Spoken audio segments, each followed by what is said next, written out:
வணக்கம். இன்று நாம் பார்க்கப் போவது நரசிம்மர் அவதரித்த கதை. சிவபெருமானின் 64 வடிவங்களில் ஒன்றாகும். இந்த கதை இரணியன் என்ற அசுரனின் வதத்துடன் தொடர்புடையது. முன்னொரு காலத்தில் இரணியன் என்ற ஒரு கொடூரமான அசுர அரசன் இருந்தான். அவன் பிரம்மாவிடம் தேவர்களாலோ மனிதர்களாலோ விலங்குகளாலோ பகலிலோ இரவிலோ வீட்டிற்கு உள்ளேயோ வெளியேயோ எந்த ஆயுதத்தாலும் தனக்கு மரணம் நேரக்கூடாது என்ற வரம் பெற்றான். இந்த வரத்தால் அகங்காரம் கொண்ட இரணியன் தன்னைத் தவிர வேறு எந்த தெய்வத்தையும் வணங்கக்கூடாது என்று கட்டளையிட்டான். ஆனால் இரணியனின் மகன் பிரகலாதன் சிறு வயதிலிருந்தே மகாவிஷ்ணுவின் தீவிர பக்தனாக இருந்தான். பிரகலாதன் எப்போதும் நாராயண நாமத்தையே உச்சரித்தான். இதனால் கோபமடைந்த இரணியன் தன் மகன் என்றும் பாராமல் பிரகலாதனை பல வழிகளில் கொல்ல முயன்றான். ஆனால் திருமாலின் அருளால் பிரகலாதன் ஒவ்வொரு முறையும் தப்பித்தான்.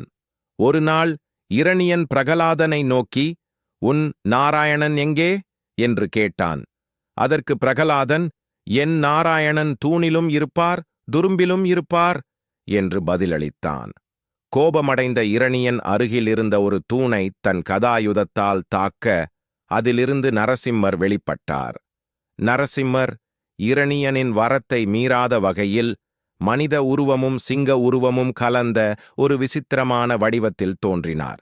அவர் இரவோ பகலோ இல்லாத அந்தி வேளையில் வீட்டின் உள்ளேயும் வெளியேயும் இல்லாத வாசற்படியில் எந்த ஆயுதமும் இல்லாமல் தன் கூரிய நகங்களால் இரணியனை வதம் செய்தார். அசுரனின் குருதியை குடித்ததால் நரசிம்மரின் கோபம் தணியாமல் அகோர ரூபத்துடன் காணப்பட்டார். அவரது உக்கிரம் அண்ட சராசரங்களையும் நடுங்கச் செய்தது. தேவர்கள் அனைவரும் பயந்து நடுங்கி இந்த நிலை மாற சிவபெருமானை வேண்டினர். தேவர்களின் வேண்டுகோளை ஏற்று சிவபெருமான் நரசிம்மரின் உக்கிரத்தை தணிக்க ஒரு விசித்திரமான அவதாரம் எடுத்தார். அந்த அவதாரமே சரபேஸ்வரர் ஆகும். இந்த வீடியோ உங்களுக்கு பிடித்திருந்தால் மறக்காமல் லைக், ஷேர், கமெண்ட் மற்றும் சப்ஸ்கிரைப் செய்யவும்.